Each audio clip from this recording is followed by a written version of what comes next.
Hello everyone, my name is Anjali Sharma and I hope आप सभी थोड़ा बहुत मुझे जानने लगे होंगे। तो हमारा फर्स्ट सेमेस्टर कंप्लीट हो गया है, सेकंड सेमेस्टर चालू हो गया है, जिसमें मैं अभी सभी सब्जेक्ट को नहीं पढ़ा रही हूँ, बट स्टिल मैं ट्राई करूँगी कि 5-6 सब्जेक्ट को मैं कवर करूँ। तो हमारा पहला सब्जेक्ट है global management theories and style. This is the book cover and इसके हम पहला लेक्चर ऑलरेडी हो चुके हैं। दूसरा लेक्चर है हमारा फीचर्स ऑफ ऑर्गेनाइजेशन डेवलपमेंट। अभी पहले लेक्चर में ऑर्गेनाइजेशन डेवलपमेंट क्या था वो सभी हम देखे थे। अब हम ऑर्गेनाइजेशन डेवलपमेंट के कुछ फीचर्स को देखते हैं। तो इस बुक में टोटल 8 फीचर्स दिए गए हैं। उन 8 के अंदर 1, 1, 2, 2 ऐसे फीचर्स इंक्लूड किए गए। तो पहला है होमिस्टिक अप्रोच, दूसरा है सिस्टमैटिक अप्रोच एंड तीसरा है collaborative process and data drives approach. ऐसे ऐसे करके कुछ कुछ पॉइंट्स हैं, उनके अंदर पॉइंट्स है, मैं आपको यहाँ पे दिखा देती हूँ कि ये हमारे पॉइंट्स है, उसके अंदर 3 पॉइंट्स है, ये पॉइंट्स है उसके अंदर है, ऐसा करके। तो पहला हमारा जो पॉइंट है होमिस्टिक अप्रोच, उसके अंदर 3 पॉइंट्स है। Employees centric, empowerment, problem solver.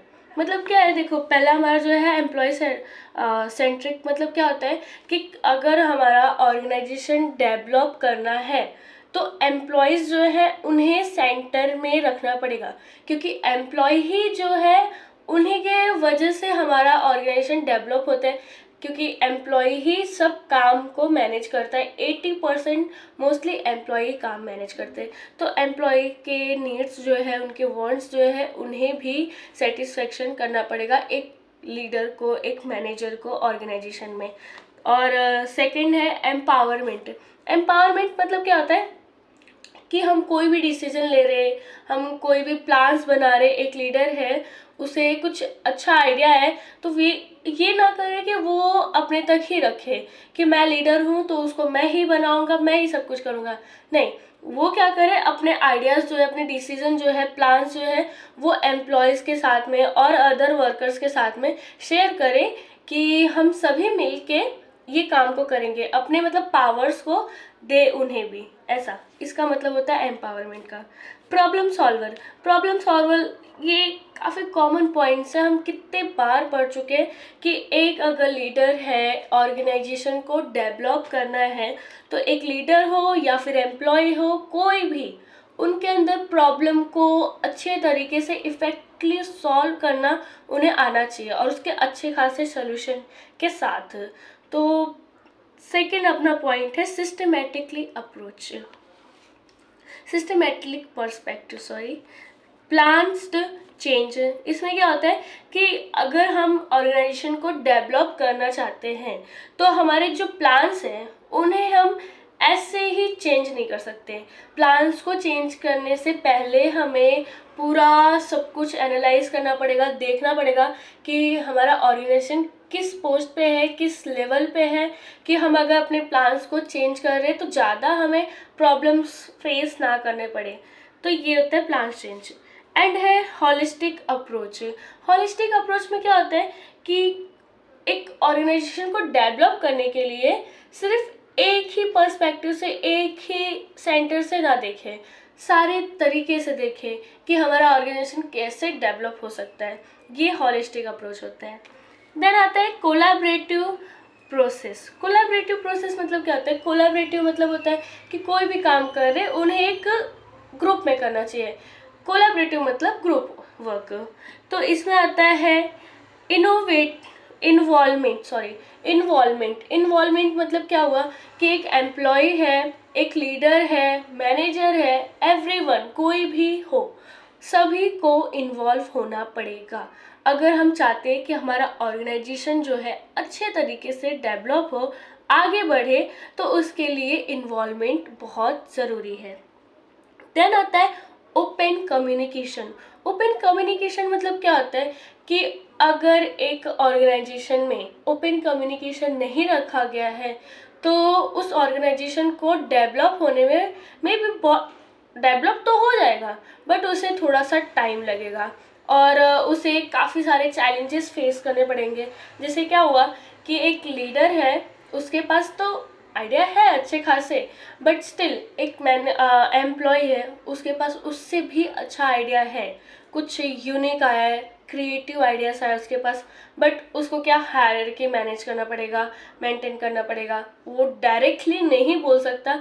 तो इससे क्या होता है, एक ऑर्गेनाइजेशन को डेवलप होने में थोड़ा सा टाइम लगता है। बट अगर ओपन कम्युनिकेशन ऑर्गेनाइजेशन में रखेंगे तो फ्रीली वो एम्प्लॉय जो है फ्रीली अपने लीडर को कह सकता है कि हाँ मेरे पास ये कुछ आइडियाज़ है, अगर आपको अच्छे लग रहे हैं तो हमारे ऑर्गेनाइजेशन में इसे हम इंक्लूड कर सकते हैं। तो ओपन कम्युनिकेशन होना ज़रूरी है एक ऑर्गेनाइजेशन को डेवलप करने में।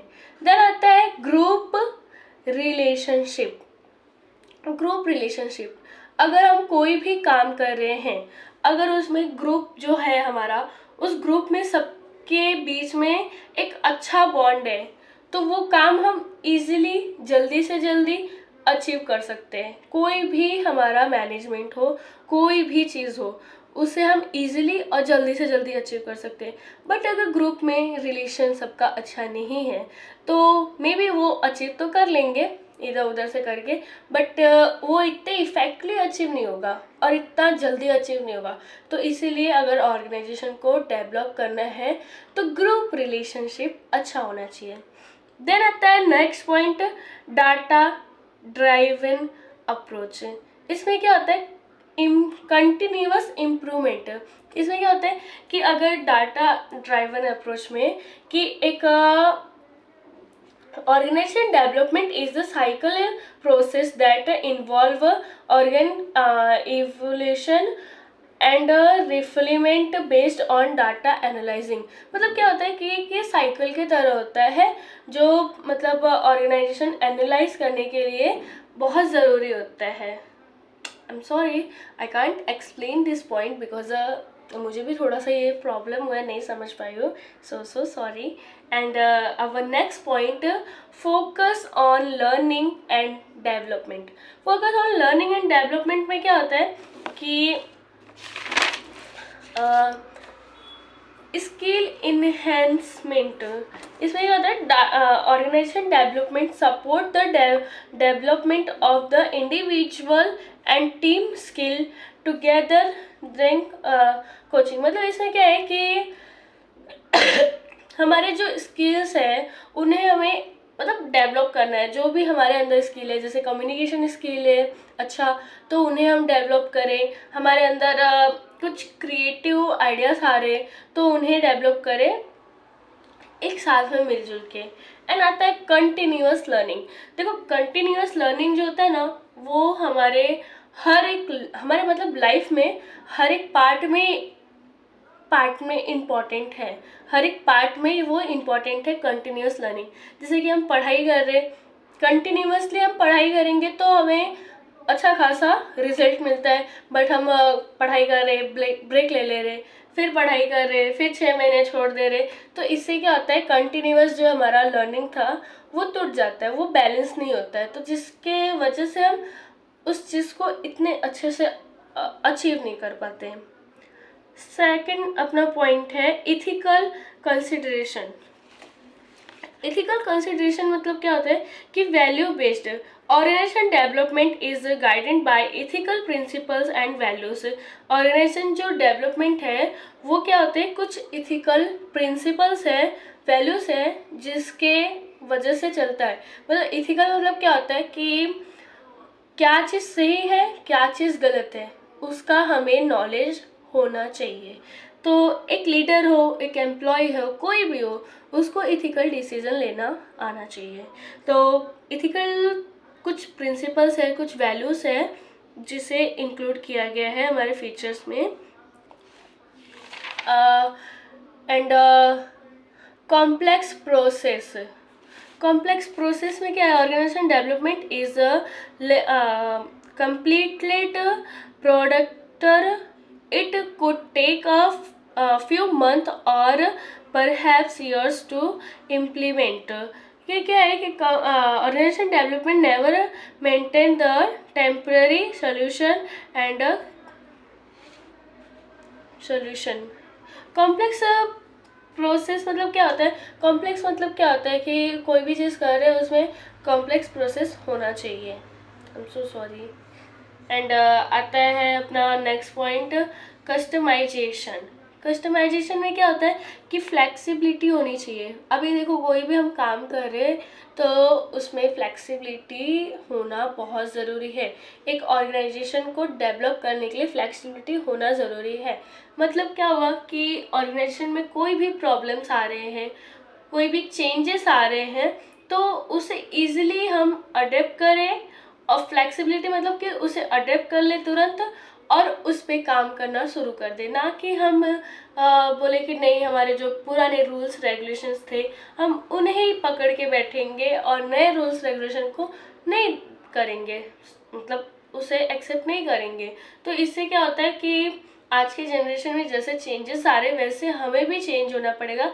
अगर हम पुराने रहेंगे तो इतने इजीली हम मतलब इस एनवायरनमेंट में एग्जिस्ट नहीं कर पाएंगे, जैसे कि नोकिया के साथ हुआ है, बड़ा एग्जाम्पल है। एंड आता है अदर्स, लास्ट पॉइंट है अदर्स। अदर्स में क्या आता है, गोल सेटिंग। गोल सेटिंग पता ही है, कोई भी काम कर रहे उसमें पहला हमें एक अच्छा सा गोल सेट करना पड़ेगा। देन आता है needed assignments, identify the specific needs and challenges of the organisation. ठीक है, ऑर्गेनाइजेशन में जो भी चैलेंजेस है, जो भी नीड्स है, उन्हें आइडेंटिफाई करें। सो आज का हमारा लेक्चर यहीं पे ख़त्म होता है। आई नो दैट मैं बहुत स्पीड में पढ़ा रही हूँ। अगर मेरे में कोई प्रॉब्लम हो रही है, आप लोगों को मेरा समझ में नहीं आ रहा है या फिर समझ में आ रहा है, सो प्लीज़ मुझे कमेंट्स में बताएं। And thank you, bye.